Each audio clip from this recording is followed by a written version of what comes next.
This podcast is a member of the Place to Be Nation family. Visit us at placetobenation.com, the only place to be in your pop culture world. All right, let's get back in here on Diamond Conversations. Of course, every single week brought to you here on the Place to Be Nation podcasting network. If you didn't know by now, my name is Ian, and every single week we sit down and we have a conversation with somebody from the world of baseball. And this week, it is no different as we are joined by longtime MLB veteran. He played with the Twins, he played with the Orioles, he played with the Dodgers, and then back with the Twins again. He is the one and only Mr. Mike Trombley. Mr. Trombley, how are you today? I'm doing fine. Thanks for having me. Oh, great to have you on. Of course, joined here by the man in the middle, the producer extraordinaire, Doug Barclay, of course. And we're here to talk about baseball. And it's cool because we can talk about baseball, and we've talked about baseball past for months and months, but on the horizon, we might have a season going on. How have you been the last few months watching this from afar? Well, selfishly for me, I like watching baseball, so I wanted something to watch, but it's been a little rocky overall, I think, with the negotiations, and I think a lot of both sides came out looking a little greedy, but as long as the guys get back out playing, I think everyone's going to be happy, and I think a lot of people need something to watch here, so I think it's a good. It's that itch, right? We got to scratch that itch. It's been too long. It's like the off season that'll never end. Exactly right. Just waiting for the next game to start. And we got the tease. We watched spring training, and then it was off, and then we're waiting for it to come back. And that July 4th weekend was tough with no baseball. I can tell you that. Yes, it was. Yeah, I'm up in the Northeast, so it's it's tough. The Red Sox are always on. People are always buzzing about the Red Sox and always flipping on a game or going to Fenway or something like that. And I missed it. I really missed it.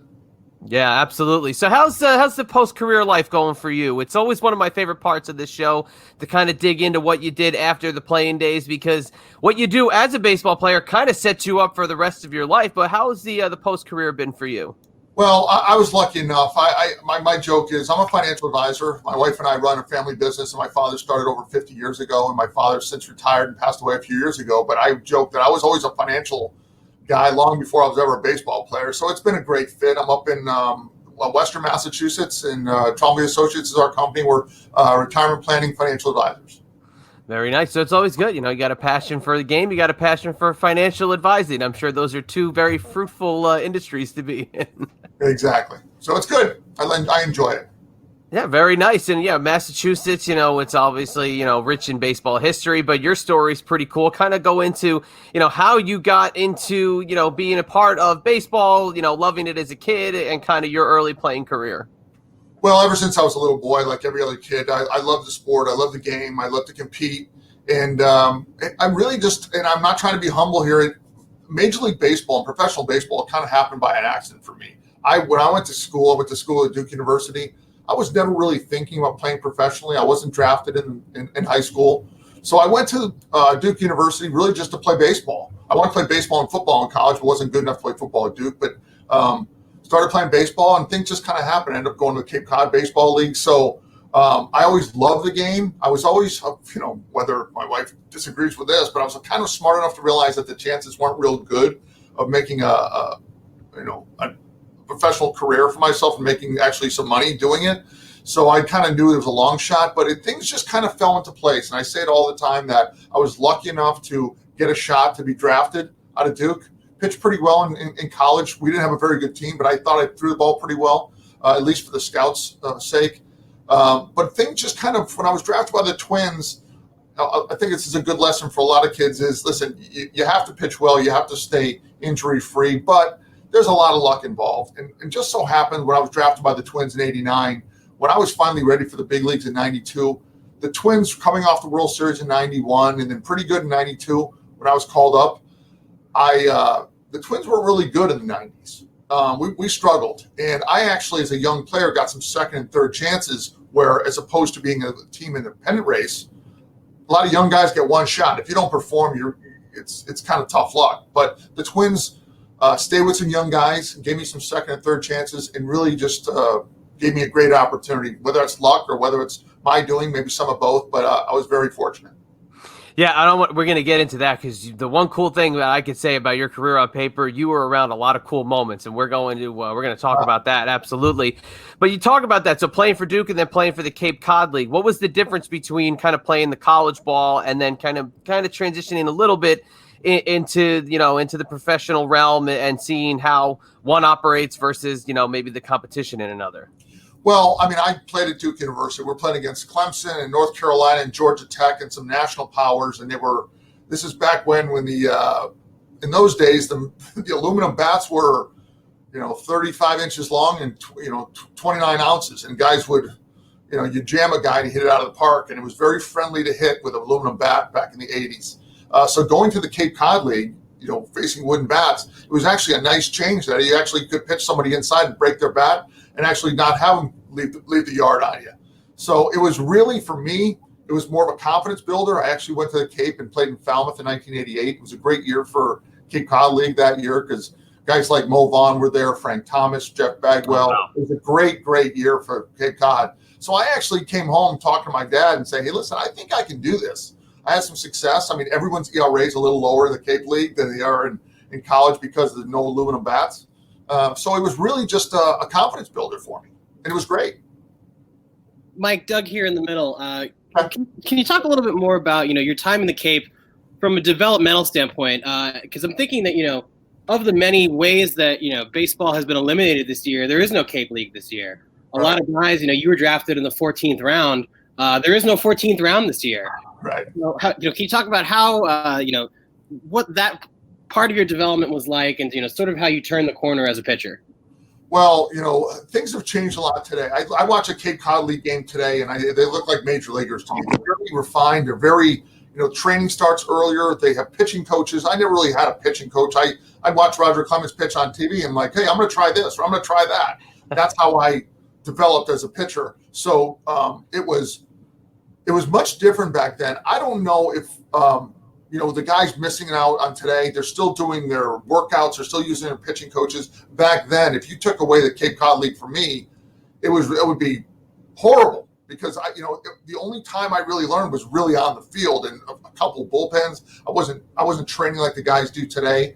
No pitching coaches, no working on my mechanics and all that stuff. So much different today. And I give the guys, I say this all the time, I don't know if I could sniff professional baseball now because the guys are so, in my opinion, so far advanced to where I was, and I don't know if my fastball was not lighting up any radar gun. So I don't know if I get anybody's attention today if I'm throwing the ball. So guys are just much more advanced. I don't know if they're better pitchers because I think the guys like Greg Maddox, and I kind of throw myself into the mix. I had to pitch. I had to learn how to pitch to a batter as opposed to getting up there and say, here's 95 miles an hour, and here's my hammer curveball, and I'm going to get them out with that. I wasn't like that. I had to learn how to pitch. So I think it's going to be a good mix.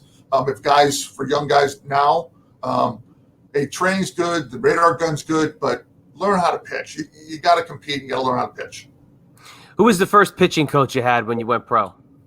Brian Allard was my pitching coach in Kenosha, Wisconsin. I was drafted out of Duke in '89, sent out to Kenosha, Wisconsin, and Steve Little was my manager. Great guys. Brian Allard was my pitching coach, and I was lucky enough to really be part of good coaching. And there was no egos with those guys. They were just good guys, and were looking to help us. So, what was it that you would have learned from that first sitting down with a pro pitching coach and maybe seeing things that you always hear the stories about those early years in the minor leagues, and the minor leagues then I think could be a different minor leagues than we see now, even when there is minor league baseball. Did they kind of try to teach you to maybe work out some bad habits? Was there stuff they were kind of showing you with your mechanics? What was it about the first one that you got to sit with? Yeah, I would say he gave me the idea that, listen, Mike, you're always going to use, you're here because you have certain strengths. We want you to work on those. We want you to continue using those strengths, improve those strengths, but also address your weaknesses too. What can't you do? Don't try to reinvent the wheel. And, listen, if you throw right-handed, we're not going to teach you to throw left-handed. So it was an interesting story about this is when I was in Kenosha, Denny Nagel was on that team and I ended up getting called up to Visalia, California in later that year. And Denny and I were roommates. Well, Denny Nagel, and this is now fast forward to 1990. So Denny Nagel and I were in Visalia, California with Pat Mahomes on that team, and Willie Banks was on that team, and Rich Garces, a lot of major leaguers. So I fooled around throwing a split finger fastball in college and actually threw it early in my career in pro ball. I watched Denny Nagel throw this changeup. And it was like Bugs Bunny, right? You just throw the changeup, the guy swing 3 times and strike out. And so I talked to Denny Nagel. I said, tell me about this changeup, because my split was okay, but it wasn't a real great pitch. It wasn't a pitch that I think that I could count on. So I actually shelved my split finger fastball and started throwing a changeup. And then I started learning how to pitch and working with the pitching coach and Denny and a lot of guys that are helping each other.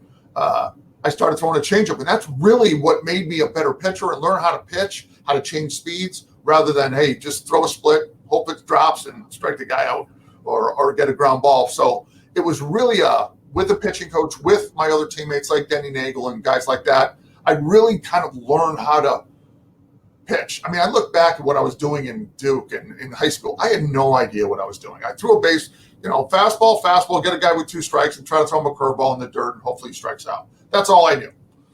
Never knew how to pitch backwards and all that stuff. So.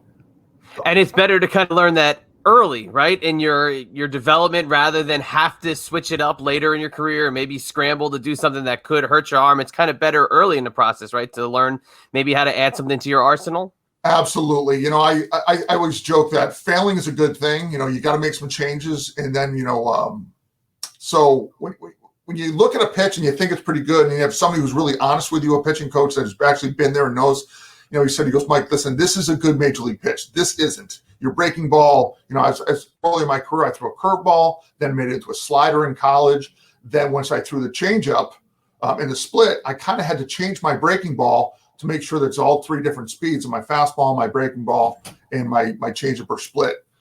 So it's, yes, to learn it early is much better on. And then, just kind of expand. And like I say, just don't reinvent the wheel, but work on, keep improving your strengths, but really address your weaknesses. Know what you can do, what you can't do.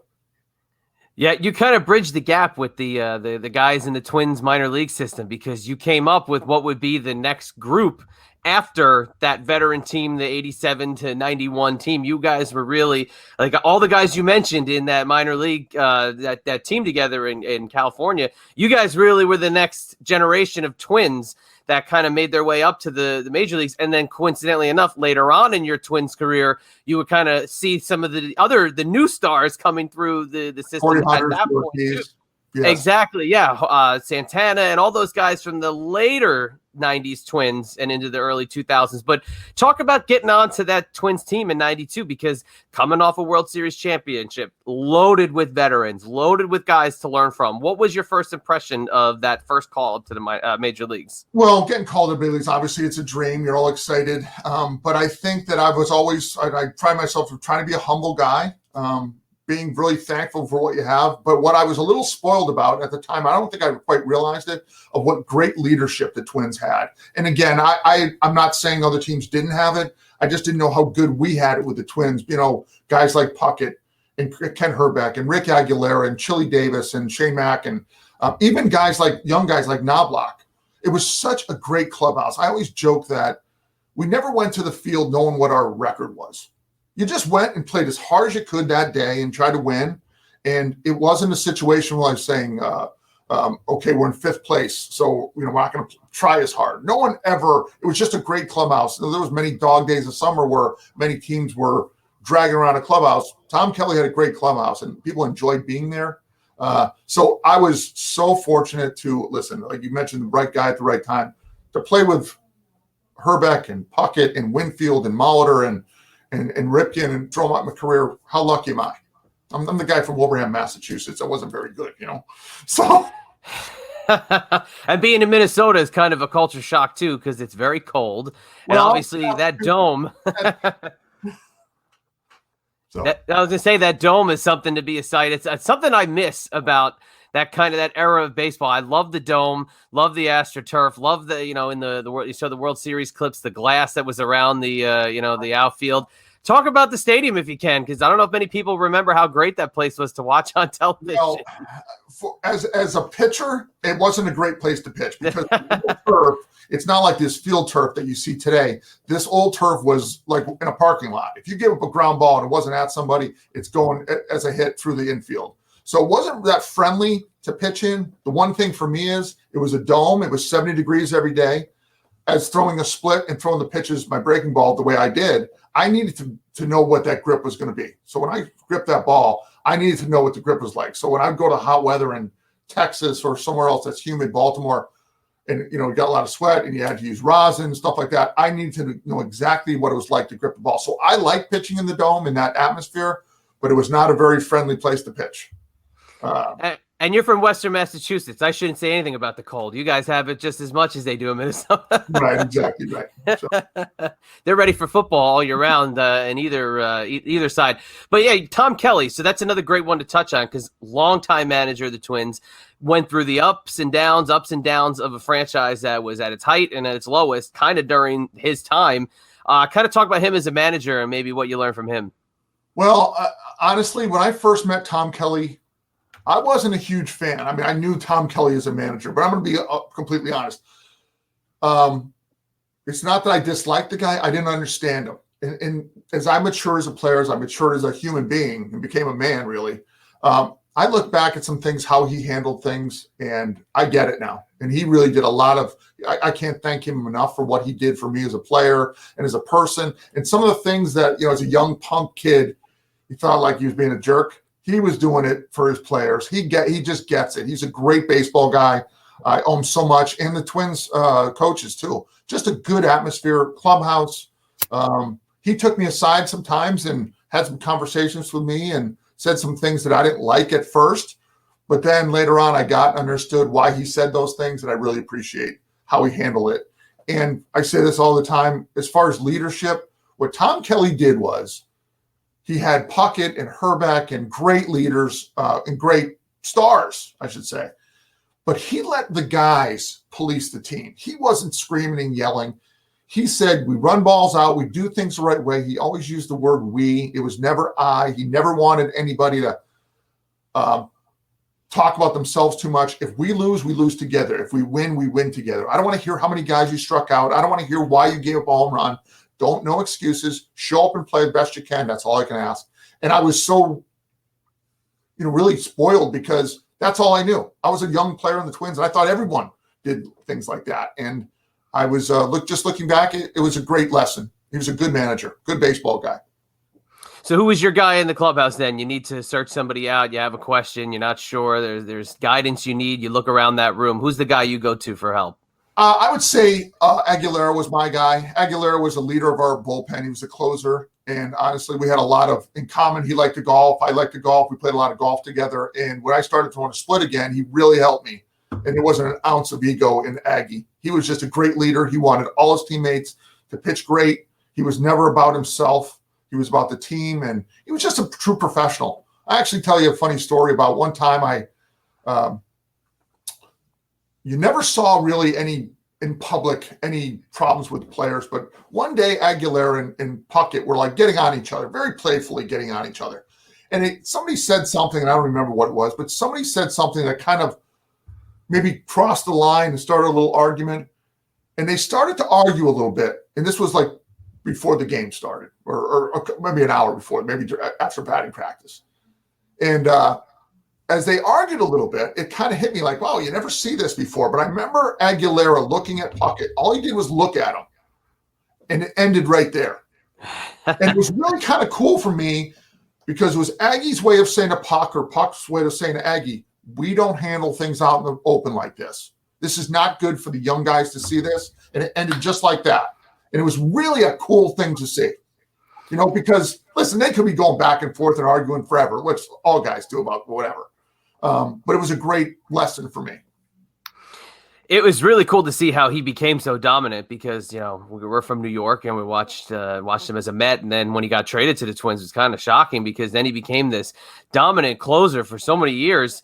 And I remember specifically seeing the two of them in the dugout together at the 1991 All-Star game. There's always clips of them sitting together. So for you to say that, that's the first thing that I thought about. But hey, during a long season, sometimes, things happen and that's baseball, right? Right. We're all part of a family. We all argue, right? So nothing wrong with that. But they were great friends. And that's my point of they were all very close. All look after each other very much. To that point, Mike, with, the part of the family and players policing themselves. Have you followed along, the last couple of years, especially some of these younger players like the Trevor Bauers or the Mike Clevengers of the world, kind of going after their, not necessarily teammates, but their opponents on Twitter in a public manner that maybe you didn't see from previous generations? Yeah. Listen, I'm 17 years out of the game, so I honestly don't like a lot of the stuff I see. I'm not a big fan of ego and cockiness. I'm not a fan at all. I think you act like you've never been there. My joke is you act like the old saying of act like you've been there before. My joke is you talk like you've never been there before. Keep your mouth shut. You're very fortunate to be there. Respect the game. And what I see is, social media, everyone's got a platform. Everyone's got an agenda. It's very selfish. And some of the young guys, what they're saying is I'm not a fan of. I really am not.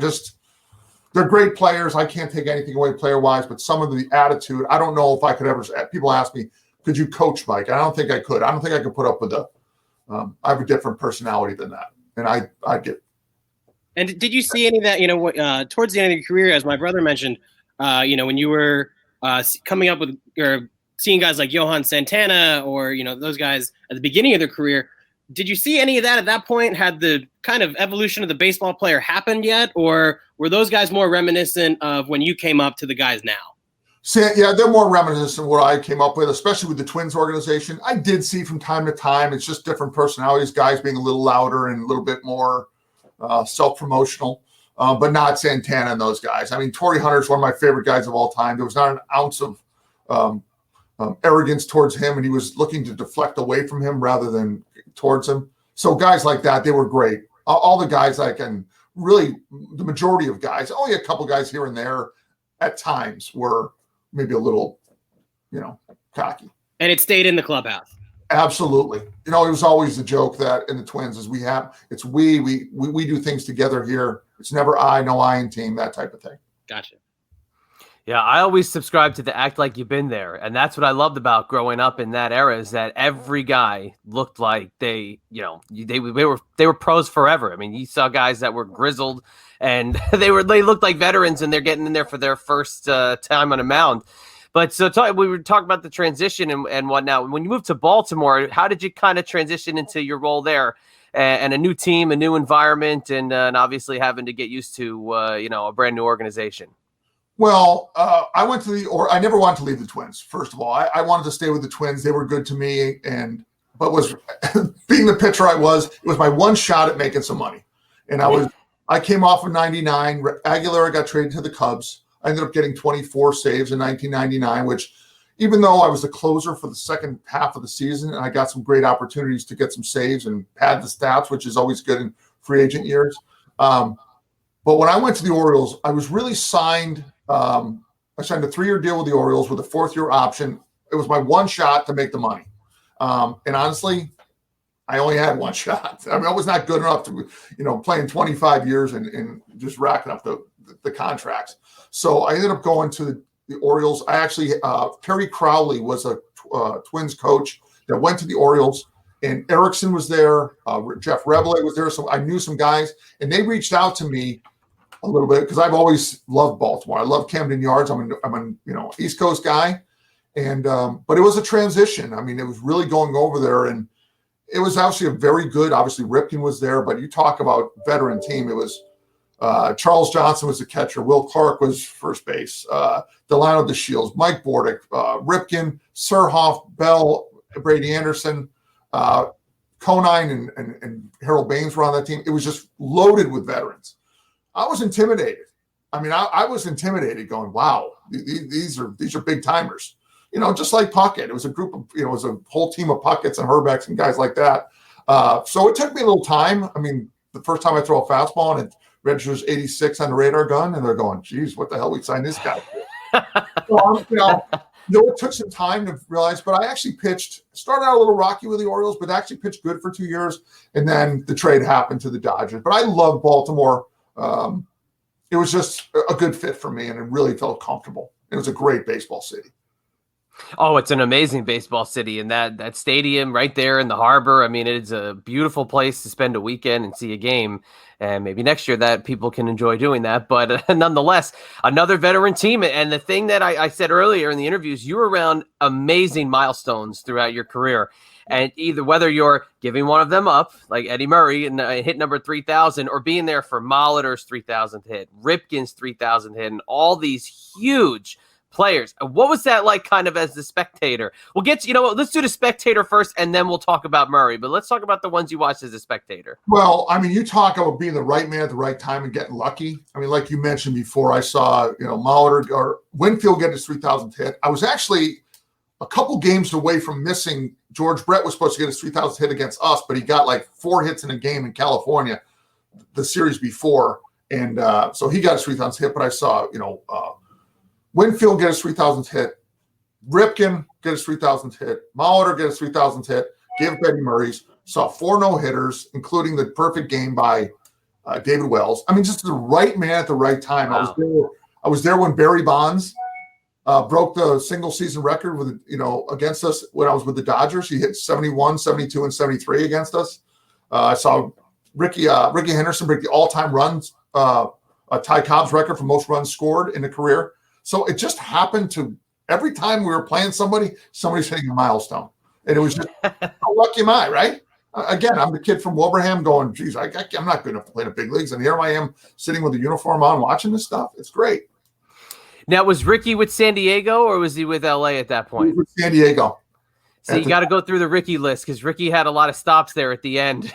So you got to see. I tell you, just being part of that, and it was just, looking back now, people say like, "Oh, how do you feel about giving up Eddie Murray's 3,000th hit or giving up a home run McGuire, one of 70 that he hit?" I said, "Listen, my father said many times, Mike, would you rather be sitting at home watching, or would you rather be on the mound?" So, wasn't that bad. But I want to talk about that. So Eddie Murray, you're standing against him. He's on 3,000. Are you 2,999? Are you trying to get him out? Do you want to give him the hit just because it's maybe within the game? Like where are you at in the mindset for that?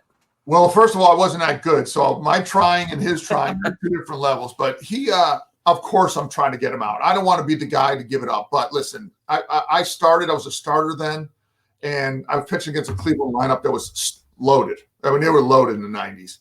And I actually pitched pretty good that night, but, left a sinker up a little bit. And I joked with Knobloch a little bit. He should have had it.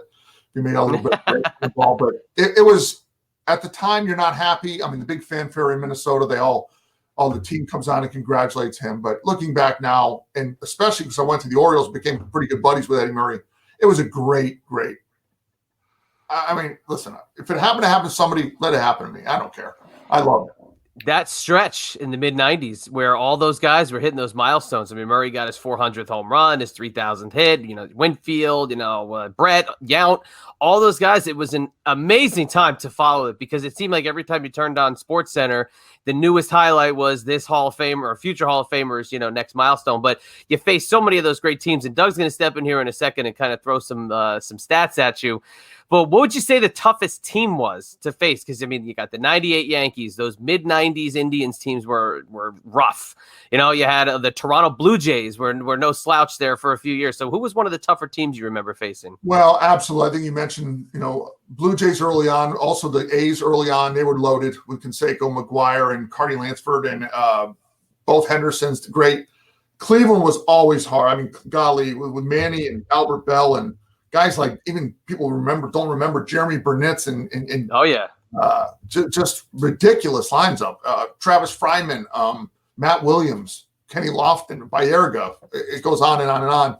But for me, I hated pitching against the Yankees, and the reason why is they would just work the count. I was a guy that get ahead of them with a fastball or breaking ball and throw them splits and please chase in the dirt, and they'd work the count. It was so stressful. It was just stressful because you knew you'd have to throw 5 or 6 pitches to every guy.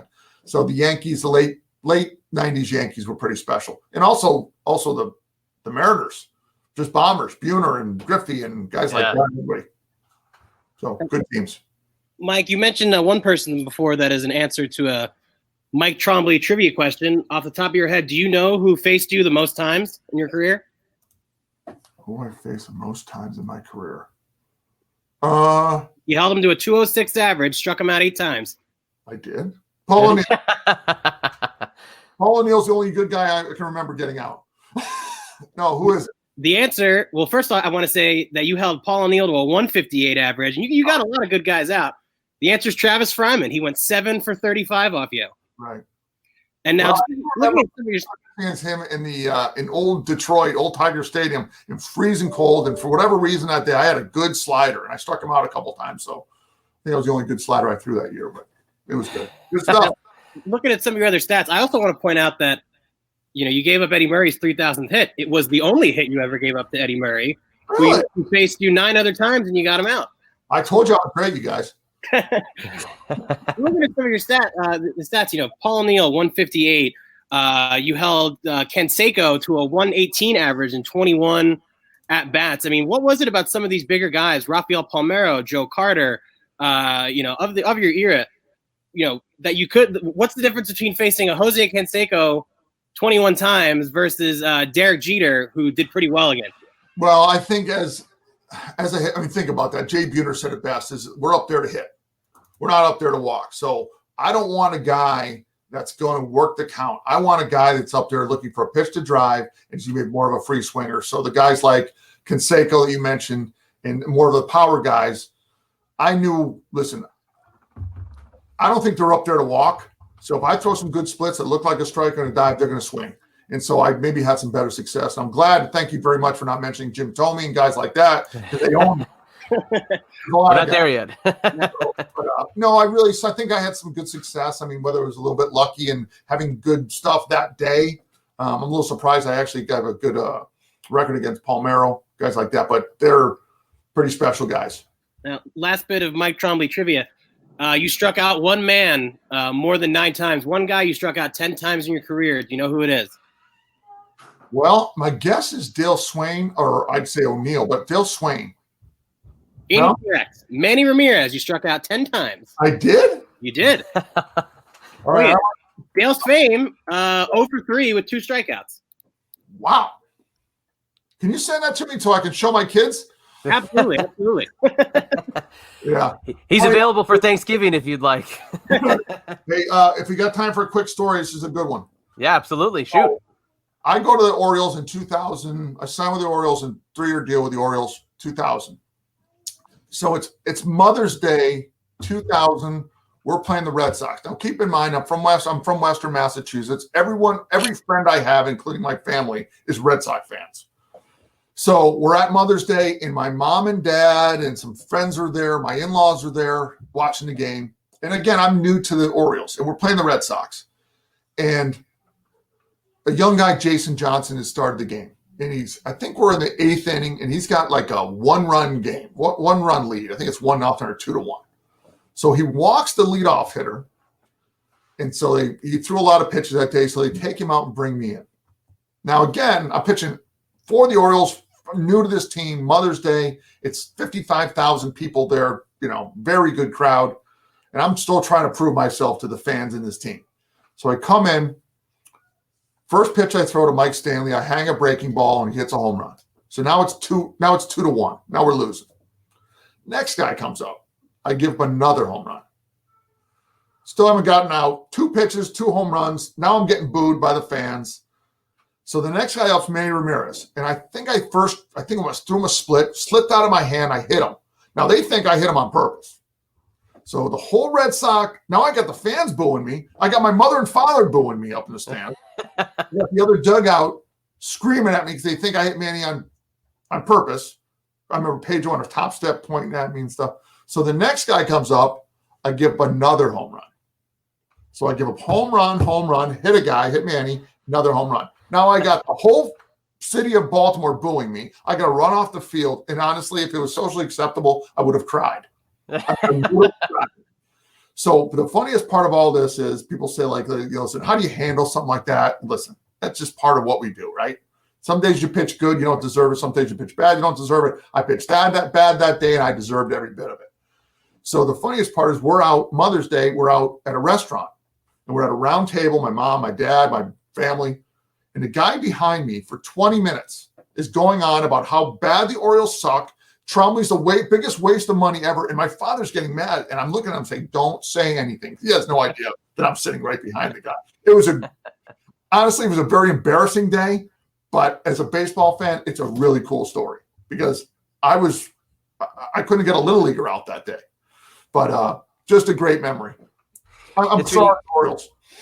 That's where you get the waiter just drop off a little, stash of toilet paper at the table before you left for the guy, and you see him on the way out. The only thing that saved me that day was it was before cell phones, the texting thing, and every friend I have from New England was probably watching that game. So happy that I gave up all those home runs. So, hey, on the flip side of that about Manny, there's a lot of Boston fans who are probably ticked off, and Cleveland fans ticked off that he struck out probably in a key spot late in the game. So there you go.